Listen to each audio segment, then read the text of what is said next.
Okay, I think what happened was he got me turn on the microphone, the clip-on mic here on my shirt. So hopefully you guys can hear me now. Okay, you guys can hear me. Okay, so good thing that happened. So I guess if you're on Spotify, then I'm going to say this all again. Do the reading again. So again, you're high atop from a frosty Jacksonville, Florida. Well, not frosty, but chilly Jacksonville, Florida. Again, expect me to say that a lot. Again, I'm going to try to keep the show somewhat calm, but I can't guarantee that based on what the playoff stuff, and we'll get the reaction to that again. We also have some thoughts on the Notre Dame bowl opt-out situation, the Tuesday poll post-conference championship weekend, and we also have Bucs Saints reaction. So again, like I just said before, you guys on the YouTube side of things got your audio fixed. Subscribe. Again, our goal was 20 subscribers before the end of the month, heading to January. Again, you're missing a lot on stuff if you're only listening on Spotify versus on YouTube. Again, on YouTube we do immediate reactions, and we started those.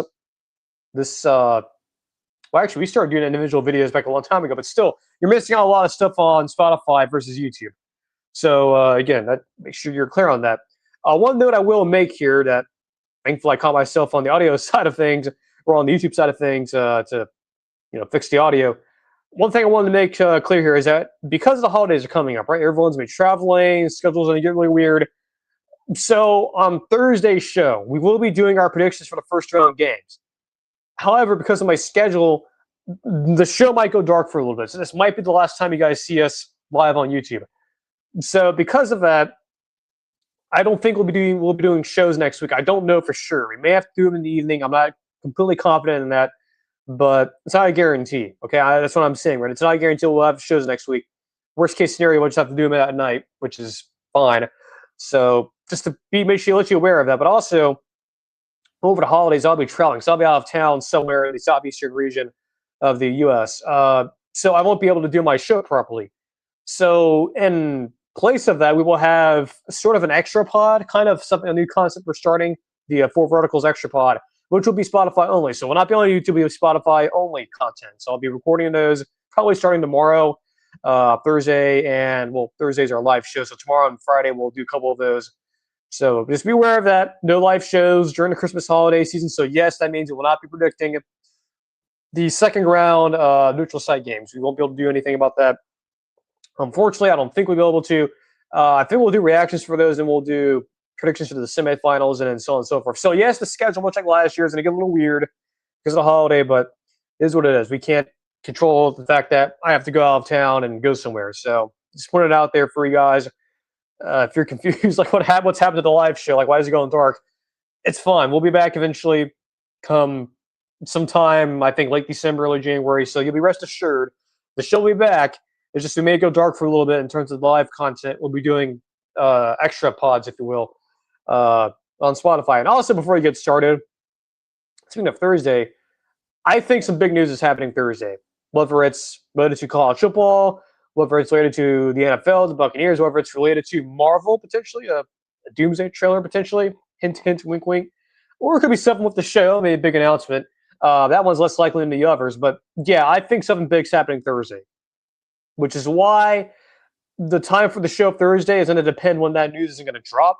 I think it'll drop in the morning, so we'll do our show in the afternoon as usual. I'm just saying there's a reason why I posted that GIF of the cup of water from the Jurassic Park films with the little cup of water shaking. There's a reason why I posted that. And if you follow any of the things you cover on this show, you know what I might be referring to. I'll just leave it at that. So big news dropping Thursday. I have a feeling that might be the case. Okay, let's actually get into the show here. College football playoff reaction. The bracket is set. The teams are laid out. The matchups for round 1 are set. The matches for the second round quarterfinals are halfway set. A lot of folks were making a big deal about whether or not Alabama would be in the playoff. I mentioned this on the reaction show on YouTube. When we did that, show was just our clip, if you will, or individual video. I mentioned that there was going to be a lot of controversy about would Alabama be left out of the playoff. I told you guys that was not going to be the case. Okay, I laid it out for you. You know, who's in benefit with the SEC in terms of their TV stuff. And, it just so happens that ESPN, being a bit of the SEC, is also in charge of the playoff. So I guarantee you that where I was guaranteeing that was not going to happen. Bama was not going to get left out, contrary to how some folks would feel. They are in, okay? So they're facing Oklahoma in Norman, by the way. And Norman's will be killing the Boars' second time going to Norman in the last year or so. Of course, it'll be the third time they would have played Oklahoma, Bama within the past year. So this will be the third time. So that game is set. Again, a lot of folks are making a big deal about, oh, Bama shouldn't be left out. They got controlled by Georgia, this and that, and the other. Guys, I will just I'll repeat myself from what I said on the reaction video. The loser of the SEC championship or any of these big, I'm talking about just the Power 2 conference championship games, the participants of those games will not be allowed to the playoff. If they were, well, let's just say like Bama was left out and they lost the SEC championship. Everything stayed the same, but Bama got left out and the committee put it in Notre Dame. I guarantee you this. I stressed, I really wish this didn't. I kind of wish this wasn't going to happen. I'm thankful it didn't. Thankfully it didn't.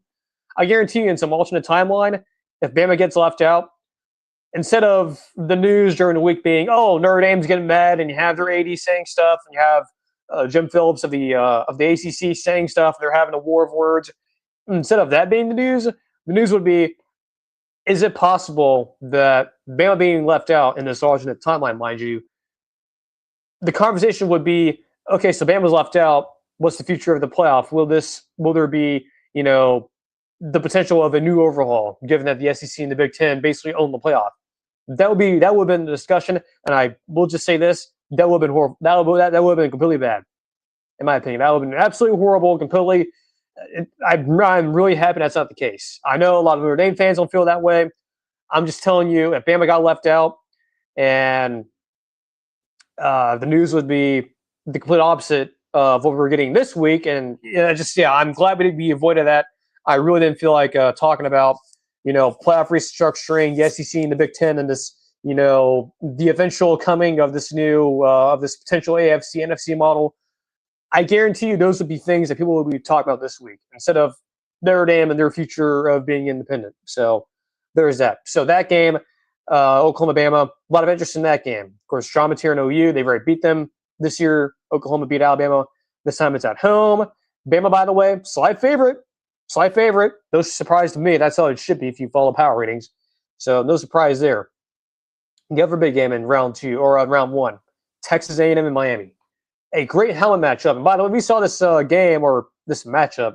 Well, not an exact matchup, but we've seen these two teams meet each other and play each other like 2 years ago. I believe was in South Florida, I believe, in Coral Gables when they met. The last time that was in the regular season, that was Jimbo Fisher's final year.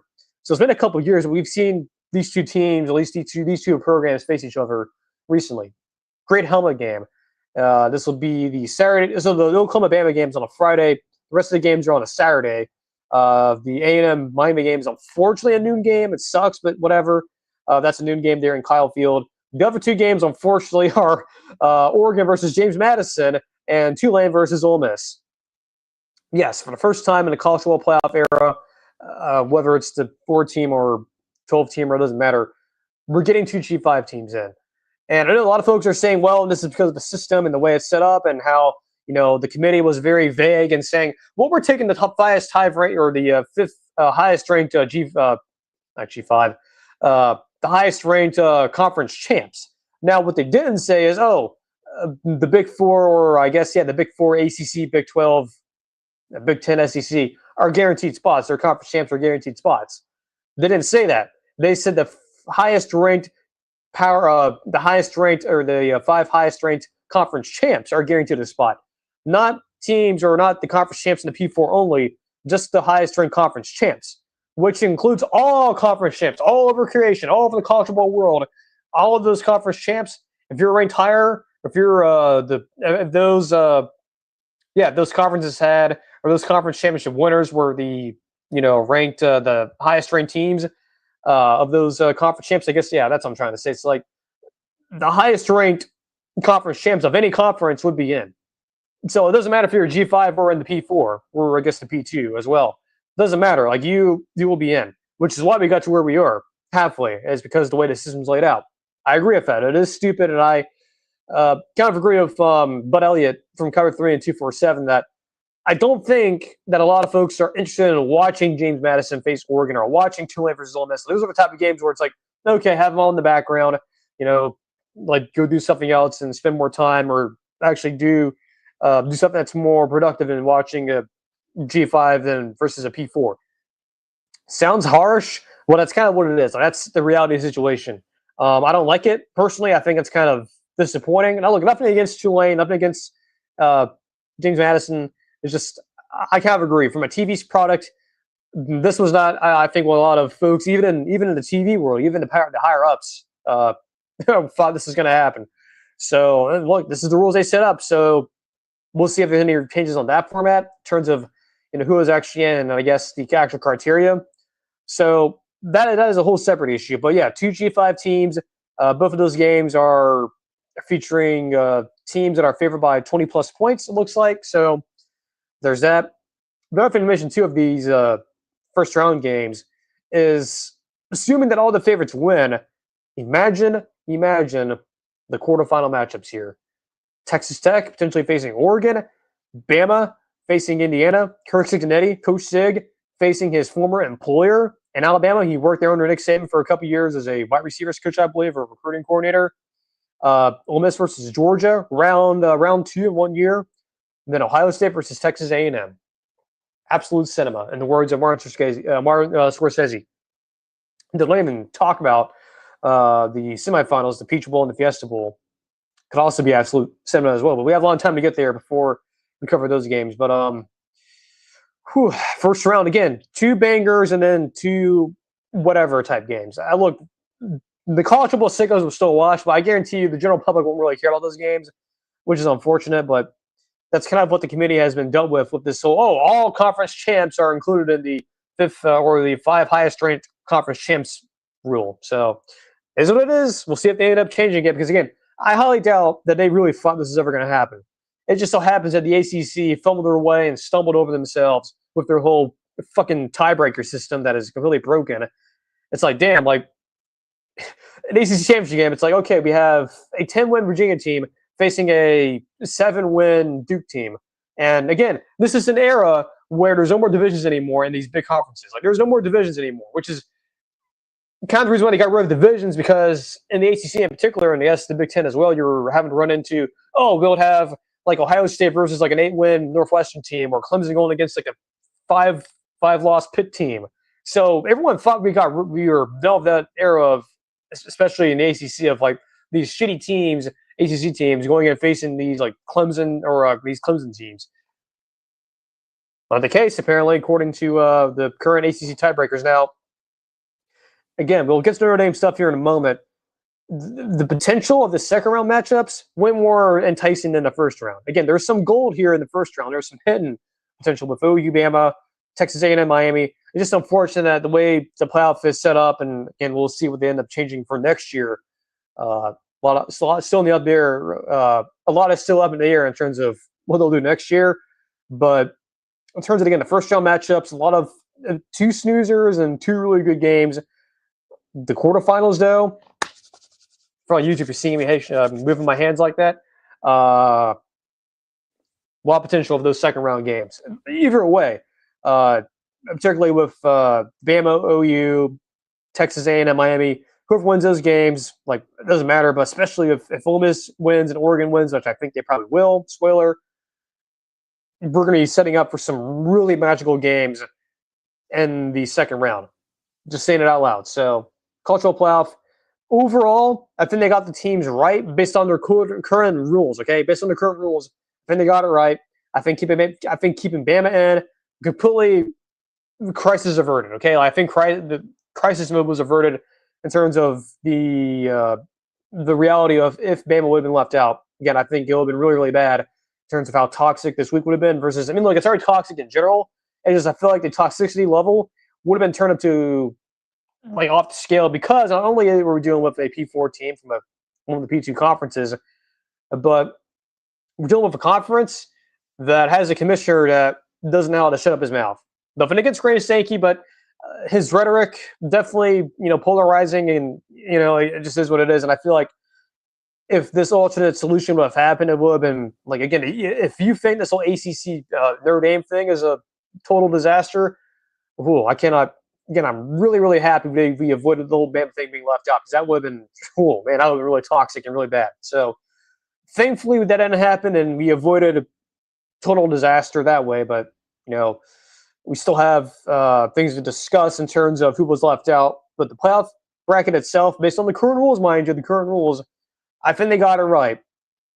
So that's just my opinion. I know a lot of folks will disagree with me of that.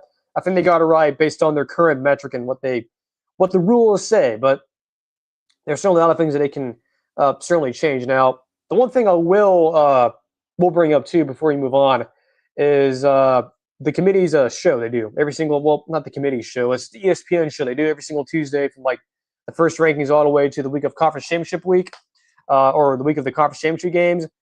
A lot of discussion around that too.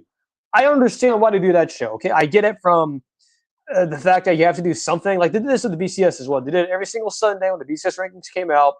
Like in between, like after the afternoon NFL games are over and Monday Night Football or Sunday Night Football, ESPN would do the BCS countdown. And fine, still kind of like the playoff show they have right now, somewhat useless. But I mean, it's a TV product. I get it, especially too with how much ESPN has paid to get this product going, or at least their partnership with the college football playoff.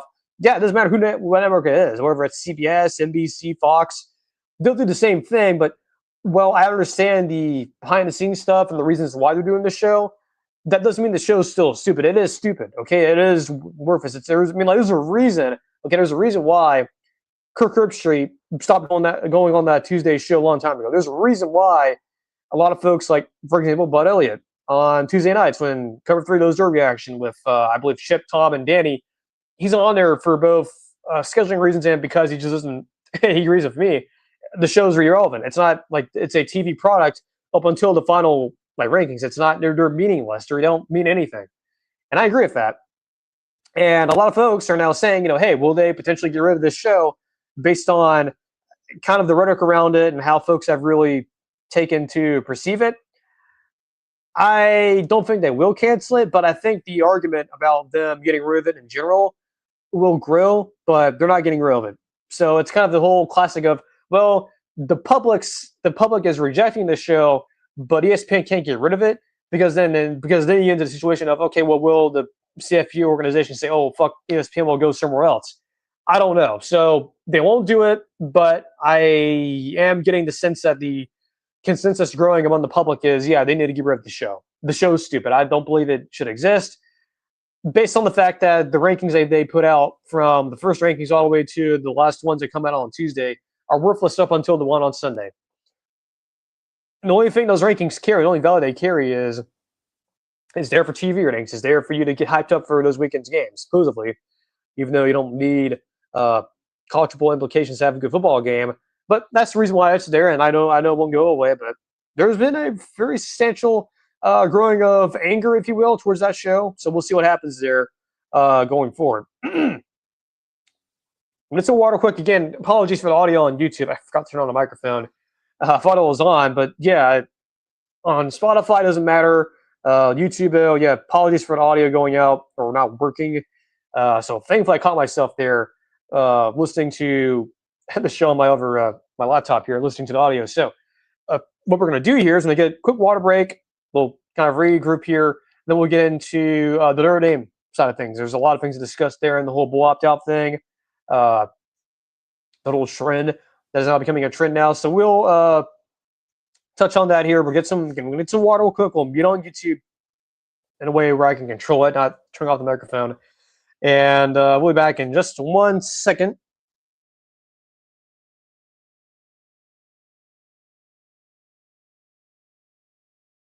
Again, by the way, as we're now 23 minutes into the show, be sure to subscribe. Again, for those of you who missed the intro and were confused why I was muted or what I was saying when I was muted, one of the big things I was mentioning is, look, we're still doing our 20 subscriber challenge. Again, I'm emphasizing this because we have very few live shows left. We have maybe a handful left before the end of the year because, again, because of my schedule, I'm going to be traveling. So we'll have to supplement with our 4 Verticals extra pods, which are going to be Spotify only. our goal is to get to 20 subscribers on YouTube. So even if you're even if you're listening on Spotify, even if you're just audio only, go to the YouTube channel. Everyone has a Google account, I'm sure. If you're listening on Spotify, go on YouTube, search up for Verticals Podcast. It should also be, I believe it's in the description on Spotify or shows description on there, or even just go to Twitter. There should be a link there as well. Subscribe to the channel. Do it, even if you are already subscribed. Get some of your friends to subscribe to the channel as well. Like, get them, tell them, hey, if you love college football, especially around this time of the year, subscribe to the Verticals Podcast. This guy does a really good job of talking about the games and whatnot. Be sure to do that, okay? Our goal is to get to 20 subscribers. We're 10 away. We have the rest of the month left for that to happen. Be sure to do that, okay? I'm pleading you guys here. Prayer hands on the show. Prayer hands, okay? Please do so. It'll help us out, and it'll make us happy going into the holidays. But even if we don't make it, we'll still do the show, but I don't guarantee it won't be happy. So, yeah, be sure to do that. Subscribe. So there's a lot to talk about Notre Dame and what's been going on there. This whole, hey, they got left out of the playoff. What happens next? Well, I do agree they got – I'll just say this. Let me start over there. Them being left out of the playoff, I agree with, for a number of reasons. One, their strength of schedule was severely weak, especially past the Texas A&M Miami games. And I know everyone's going to bring up, well, they did play those games. They should matter. They do matter. They lost those games. Yes, they did win 9 straight games afterwards, or whatever it was, 9 or 8 straight games. Yeah, 8 straight games. I get all of that, okay? That's great. But here's the thing. Your schedule besides those games, after those games, the only team you faced had a pulse was USC. That's it. I know a lot of folks will say, what about Navy? Navy's a G5 team, not a serious team. So, I guess technically, Navy and USC, but really USC. Besides that, Notre Dame's schedule the rest of the way was pretty simple. They were favored by multiple scores in most of these games. And also doesn't help, too, when you're struggling with a freaking 1-11 Boston College team on the road. You needed a late field goal to win that game. And actually, when you think about it, that BC Notre Dame game, that kind of in a way even enhanced Notre Dame's situation in the playoff, which meaning it didn't help them. I think a lot of folks are kind of forgetting about that. But, of course, now you're having, this war of words of, Jim Phillips, the ACC commissioner, who Notre Dame is tied to with a conference partner, which is why they play all these ACC teams. So you have Jim Phillips, you have Notre Dame's AD going at each other, and it's a whole war of words. It's sort of a Cold War because their team's not, they're not actually fighting each other, but it's more of a war of words. Look, I understand their arguments, okay? I get it. I can understand if you're a Notre Dame fan, you're mad. I can understand if you're an ACC fan, you don't like the rhetoric that Notre Dame's coming at you with. You don't like the fact that they're blaming you, but some of it is true. This whole situation of Notre Dame being left out is on the ACC a little bit for being a weak conference. Now, it is on Notre Dame because that's the conference they choose to affiliate themselves with, albeit they're not a conference member. I mean, they chose to basically face the weakest conference in America. Oh, and by the way, too, as we were talking about scheduling, with this whole thing, and I believe it was Ross Dellinger who reported this on either Sunday or yesterday, about, hey, Notre Dame is saying they're guaranteed a playoff spot next year because they made it to the national title last year. That's all good, but if you look at the future schedule, it is a very shitty schedule in terms of quality opponents, but good for Notre Dame. I'm looking at it, it's okay, your toughest game is what, Miami or USC? Okay, cool. I mean, you're going to go at worst 11-1, best case 12-0. You're going to be favored by a billion points probably in all these games. And look, Notre Dame is choosing this route, by the way. They are choosing this. You're not, tied down with strings and put in a straitjacket in terms of when it comes to scheduling games. They are choosing this model. Okay, they are choosing to face Wisconsin, who's a shitty, well, not shitty, but a pretty mediocre P4 program. They're choosing to play Stanford, which is, I kind of agree with Bud Elliott a little bit. Not a serious rivalry, though I will say the rivalry back in when the Jim Harbaugh, David Shaw era was way more entertaining. But in general, yeah, it's not a very serious rivalry. And you're also playing the weakest conference in America in the ACC, or one. Well, yeah, it is the weakest one. So again, Notre Dame is choosing this route, and I'm not going to go I'm not going to go full Bud Elliott here and start getting mad and whatnot.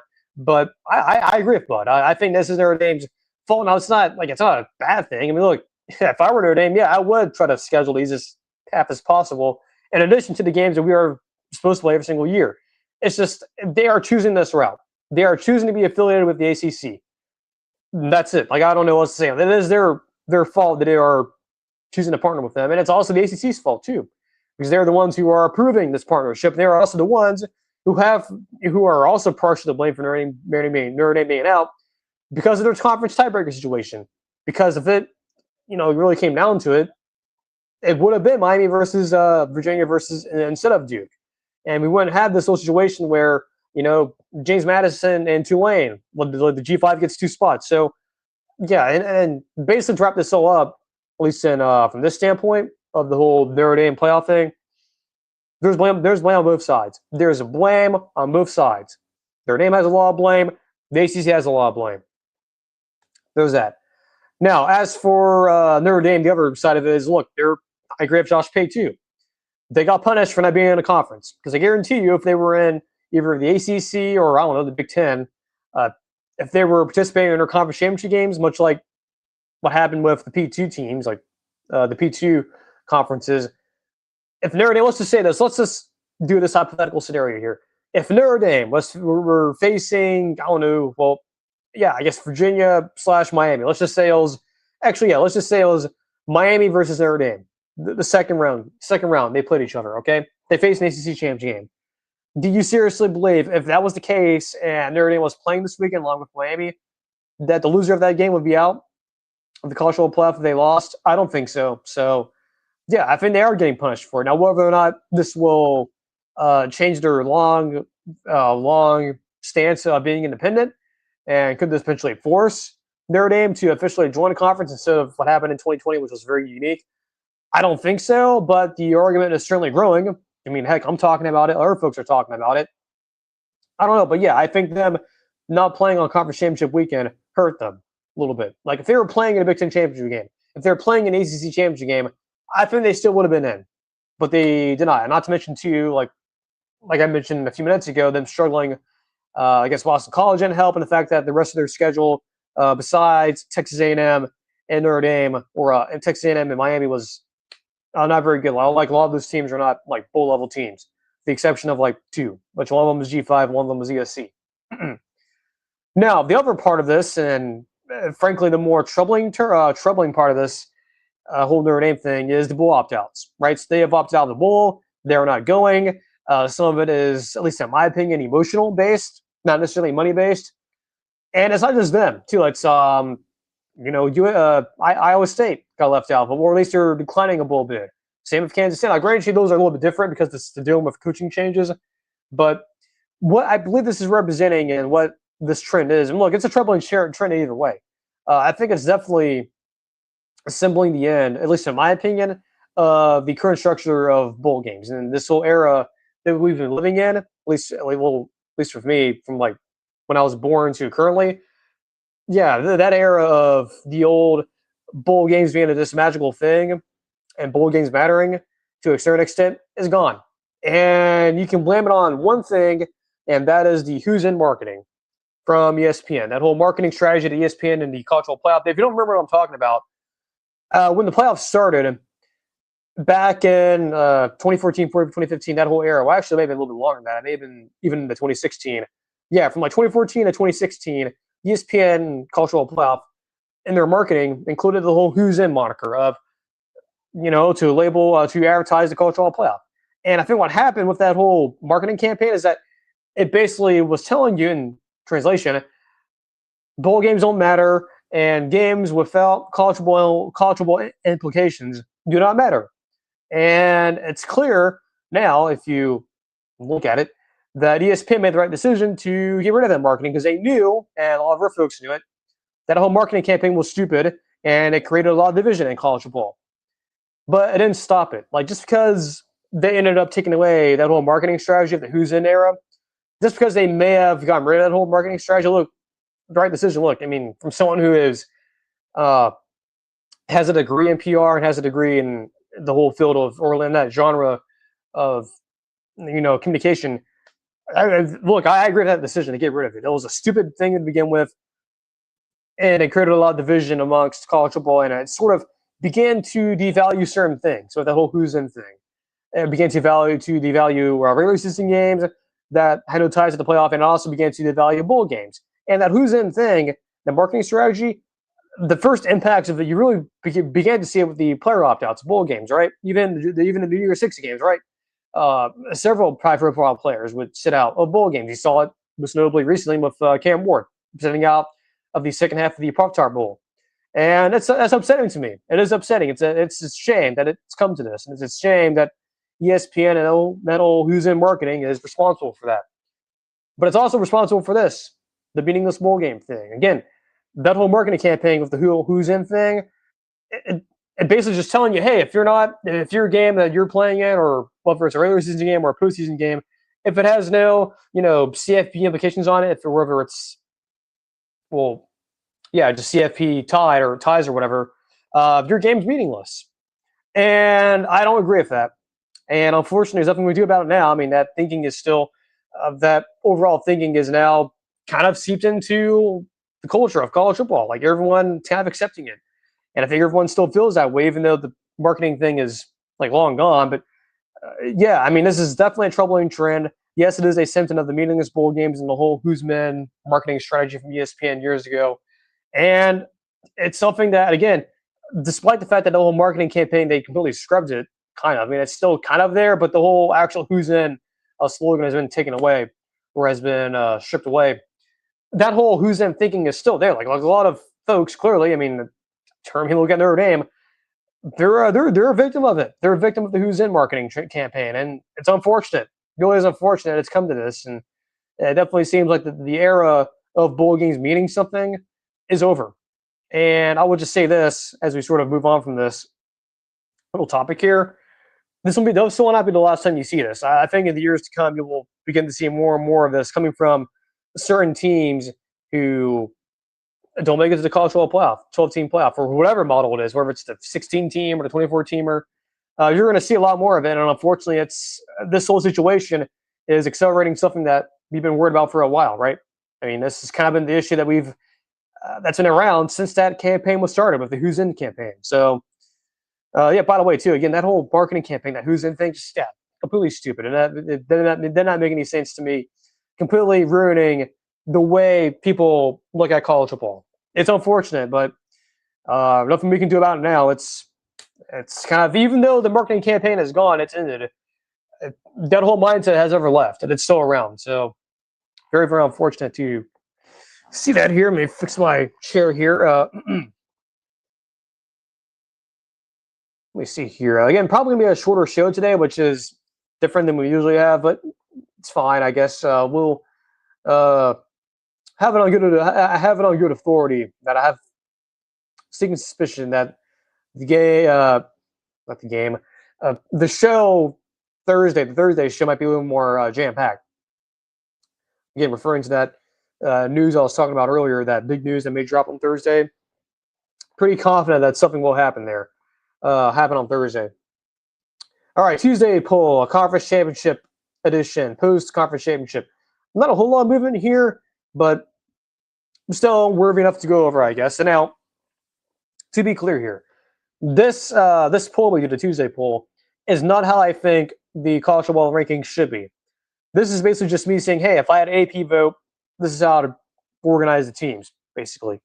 So, yeah, this has nothing to do with the playoff committee. This is not me saying, hey, this is how I'd rank the teams. It's just kind of the way I would, if I had an AP ballot, this is how I'd do it. Or at least this is how I'd order my teams or rank them.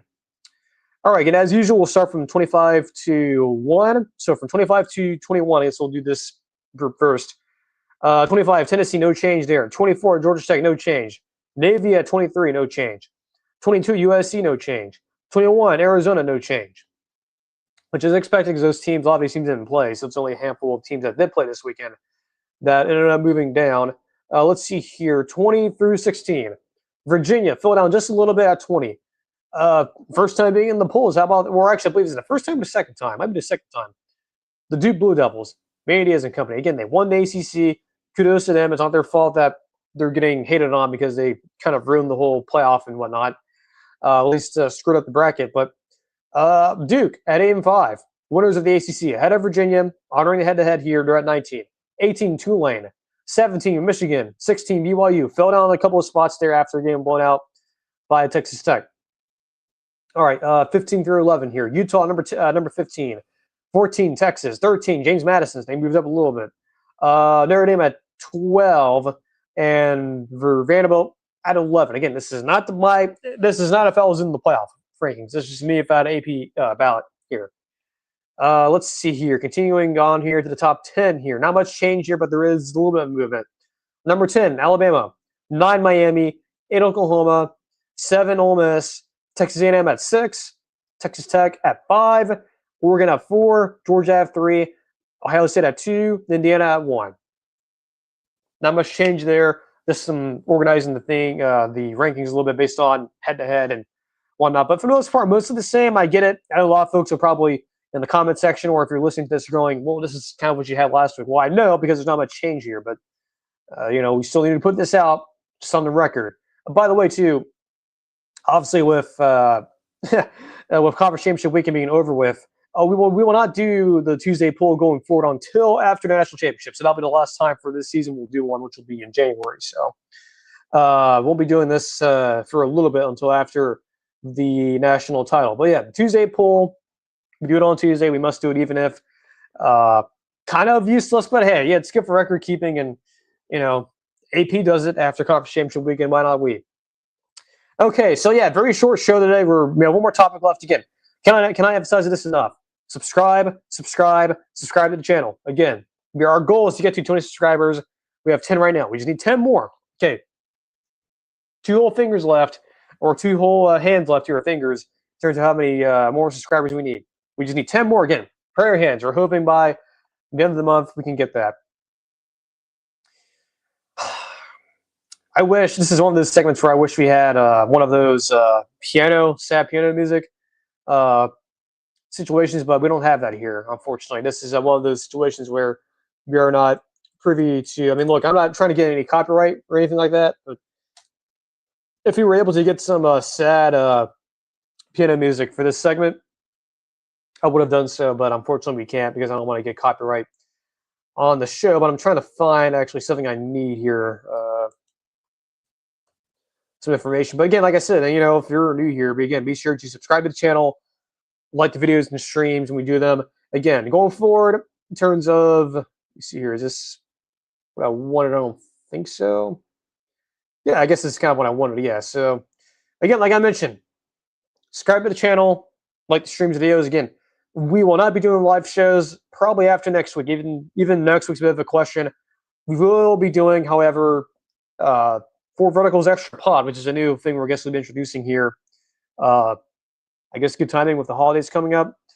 We'll be doing that. We will be having extra pods, which will be essentially Q&As, basically. There'll be Q&As. We'll have those scheduled to premiere during the holidays, I guess, while we're away. Those will be basically evergreen shows. And frankly, we're also kind of waiting for some news to drop as well. And who knows, maybe we'll do more next week, record more. But yeah, just a little heads up that we will not be having any live shows from like the 20th of December all the way to like the 27th, I believe, or something like that, 29th. So it'll be about 9 days or so of no live shows, which makes sense as a Christmas and whatnot. So I will have pre-recorded content ready for you guys. It should be good as usual. But anyway, like I was saying here, this is one of those segments where I really wish we had sad piano music, but again, don't want to get copyright on the channel here. So unfortunately, we don't have access to that. Otherwise, I would. This is the segment I was really hoping to avoid here, but we had to do it. We must talk about it. New Orleans Saints 24, Tampa Bay Buccaneers 20. There's no way to sugarcoat this. This is indeed the worst loss, at least in recent memory, for the Tampa Bay Buccaneers since the Dakota era. Like way before Bruce Arians got to Tampa, and that was, of course, before Tom and Gronk and everyone got to Tampa, won the Super Bowl. This is the worst loss since the Dakota era. I cannot remember a worse loss since then in this decade, for sure. This is definitely the worst loss of the decade, and certainly the worst loss since the Dakota era. And I just can't believe this is actually happening. So we give credit where credit is due to the teams who won the game first, and credit to the Saints, man. Like they really showed up and they played this game like it was their Super Bowl. They're out of the playoffs. Season has been a total disaster in terms of your record, and everyone. I mean, look, they're one of the worst teams in the NFL, but they really played, man, to a very high level. Tyler Shuck, the new starting quarterback after they benched Rattler, the Rat, he played well, man. He played really well. That run in the the fourth quarter, I believe, he broke a couple of missed sacks from Vita Vea and company. That was impressive, man. And look, Vita Vea is a very good player. Like, just because that one play doesn't define who you are as a player, and my opinion of him has not changed. But that was impressive from Tyler Shuck, and they played pretty well. Even look, both teams had to deal with the elements. Look, it was raining here in Jacksonville on Sunday as well. It was a very, very crappy Sunday in terms of the weather. I get all of that, but I give a ton of credit to the Saints. I hate saying it. I still hate the team. They're our biggest rivals in the division, but we talk about the winners first here. And look, they really did a good job of handling Tampa in terms of offensively, because Tampa's drive chart here. Now, I guess we can go through it here. Again, this is when I really wish we had piano music, sad piano music. But Tampa's drive chart, though, went like this: touchdown, turnover on downs, punt, field goal, turnover on downs and a half. Second half, interception, touchdown, turnover on downs, field goal, turnover on downs. That is the Tampa Bay Buccaneers drive chart the entire game. This is, again, I cannot emphasize this. This is the worst loss since the Dirk Koetter era. I think this game is going to have massive implications for the future of this coaching staff. And yes, I'm referring to potential regime change. I have been very quiet about this. I was sort of vocal about this last year, but it kind of cooled down because Tampa started to gain some more momentum towards the end of the year. This team's headed in the wrong direction overall, just in general. Now, it's not – and then look, it's not even the offense's fault. Like, the offense, for the most part, besides this game and a few other games this year, like maybe a handful of games, maybe like one or like 2 or 3 games, like this game included, and I guess the Lions game and the game against the Rams. The offense is up in the problem this year for the most part. Defense is the issue. And I said this weeks ago after the loss to the Rams. The folks over at One Bucs Place there in Tampa are going to have to make a decision here. Either you're keeping Todd Bowles around and you still think he's the right person for this job, or you get rid of him. Like, those are the 2 options here. And if you do think he is the right man for the job, you've got to tell Todd you need to hire a DC, because it's very clear the way he is operating this defense and the way things are going on outside the football. There's clearly some issues here, whether it's coaching or personnel, which I don't even think the personnel is that bad. Besides the secondary, the only exception here is like Anton Whitfield, who is still, I think he's one of the best safeties in football. Like, besides him, the Bucs secondary is horrific. Like, it is bad. Some of their techniques, when you watch them, just horrible. Just in general, defense in general.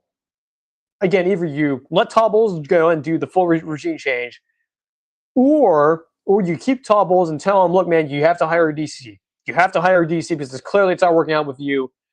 Maybe you move to a CEO role and bring someone else in, and you keep Josh Kazard around or whatever. That's kind of your 2 options here. And regardless if they make the playoffs or not, which at this point, I don't know if they're going to. The Panthers of Dave Canales, which is ironic because these are one of your former OCs, he is doing better than you. Like, it is insane to me that the Bucs have really let this thing fall apart from being just like a month ago, like even like way before, like during Halloween, like right before Halloween. They were at one point the first overall seed of the playoffs into that after, I believe the week after the week of the 49ers game, after they won that game. The Bucs were the number 1 overall seed. Like, they were the best team in the NFC. They were riding high and they were doing so well. And it looked like in that game, and I believe, what was it? It may have been like the 49ers game and the game before. It looked like, hey, they're kind of looking pretty good. They're finally putting stuff together. And then that thing started to fall apart. And now you're starting to see like injuries pile up, and that's not an excuse. I still think Tampa, at least depth-wise, is pretty good, especially at the running backs position and wide receiver. But yeah, man, I think Todd and that whole coaching staff, their future is definitely it's in question. And this was something that, again, I was very, very cautious about bringing up throughout the spring and the summer. after last year, I was very cautious about it because I felt like, hey, look, you have Baker back in every year. You have somewhat of a system established, even though you're losing Liam Cohen. You thought, at least I thought at the time, you were having a really good receiving core with the rookie coming in. And Bucs, look, he had some miscues, but he's still a kid, right? I'm not worried about him. It just hasn't gone well, whether it's the injuries or whether it's the weather on Sunday, which did play a role in this. It's still, I mean, you have the coaching staff to where it is getting questioned, getting some hard questions. I don't have any empathy at all for them. Like, they should be getting these tough questions, and they should. Another thing I want to bring up too, and it is interesting when you're looking at. Of course, I'm in Jacksonville, watching the Jags and how good of a season they are, how they're having. And look, I even went to one of their games a few weeks ago against the Chargers. It makes me wonder. I was thinking about this yesterday.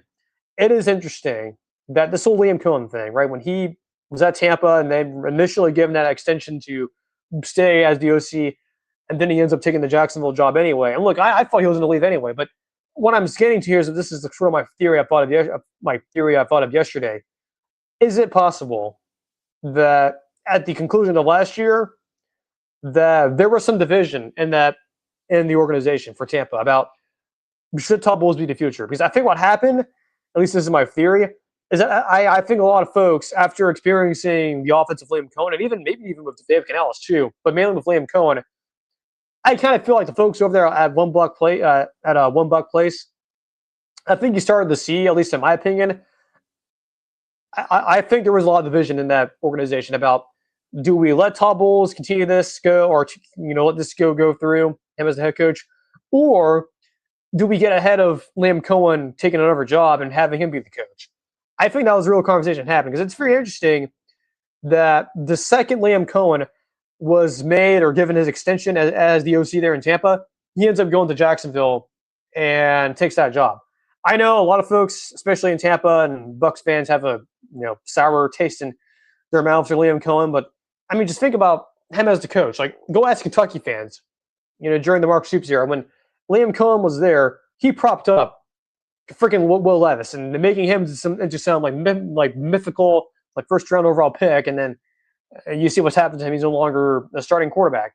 And then the second he left Kentucky, and look, as someone who's watched a lot of college football, the second Liam Cohen leaves and goes to Tampa, leaving Kentucky, that offense up there, Mark Stoops, has been, it's been garbage. And now part of that has led to Stoops being fired last week. Now you see Tampa, you bring Cohen in, the offense improves from what it was under the Canales, which was good anyway. And now you see the offense kind of take a step back. Now, it's not a full step back, but you are kind of seeing the offense have more off days than not. And you had under Liam Cohen. So again, my theory is that I think Liam won this job. I think he wanted it. I think he was convincing himself he was going to get this job. I think there was some question about, hey, will Todd Bowles still be here? Will he, resign or retire? And my whole theory is that he wanted that job. I guarantee he won the Bucs job. But the second Todd Bowles basically said, or at least in my opinion, or at least in my theory, is I think Todd Bowles probably told everyone, look, I'm coming back next year, yada, yada, yada. They gave Liam that extension. And I think Liam left to take the Jags job out of spite. I think he did, because he felt like that he was being played into thinking he was getting that job. So that's not opinion. That's not nothing that I've heard officially. That's just my theory that, again, I think Liam Cohen wanted this job. It's interesting that he turned down the Jags initially, and he signs that whole deal to become the highest paid OC. Then he turns around and takes the Jags job anyway. And look, that whole situation was weird to begin with, right? It was very weird. But I think you think of it like that in terms of, hey, what if somehow, some way, Liam Cohen was thinking he was getting this job, and that's why he turned down the Jags job, because he actually thought that he was getting this job, and there was some question about whether or not, hey, Todd Bowles is going to be the coach next year. So just something to think about there. Very, very interesting, that whole situation. That's something that popped up yesterday. I'm like, that's it. That's got to be it. That's got to be the reason why Liam ends up, spurning Jacksonville, supposedly staying with Tampa, then all of a sudden he's taking the Jags job. Again, my theory is, again, I think he wanted that job, and I actually thought he was going to get it. And he didn't. And he said, all right, fine, I'll go somewhere else and become a head coach. So, yeah, that makes sense. And that makes more sense than what the story has been presented as. I think the whole thinking about, hey, he really is just a dick and whatnot, and decided to leave. I don't know, like that. The way that was presented versus my theory, I think my theory sounds a lot more reasonable than what is being presented out there. Like, at least to me, it makes more sense that Liam wanted that job, and when he realized he wasn't getting it, he just said, "All right, fine, I'll go and take the Jags job." Because I kind of feel like, at least maybe potentially in that building, but there was some doubt that Todd Bowles will be back next year, or at least this year. So yeah, just something I thought I'd bring up. But yeah, speaking of coaching staff, yeah, I mean, I don't know, I really do think that a fresh shoulder was crossed on Sunday, and it does seem like that the Todd Bowles situation there is getting really hot. Future head coaches, hot boards, and whatnot. We'll get to that eventually.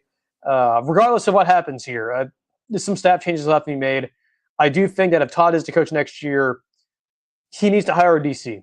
That's just plain and simple. He needs to hire a DC because it's very clear that his style of defense, or even not even just that, just personnel as well, at least especially in the secondary, it's not good enough. Not good enough. And it is going to cost him games. It's unfortunately going to cost him a division.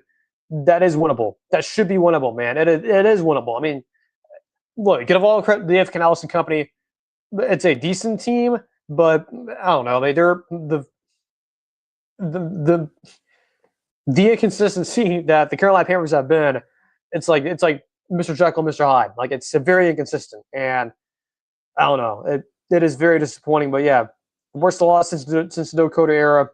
Very disappointing to watch. Very dreadful to watch. Like, it was just so demoralizing watching this thing happen in real time. Like, it was something that I've not experienced in 5 years plus, but it's been a very long time since I've seen a worse loss than this. I mean, given the team you're playing against too, it's a 3-win.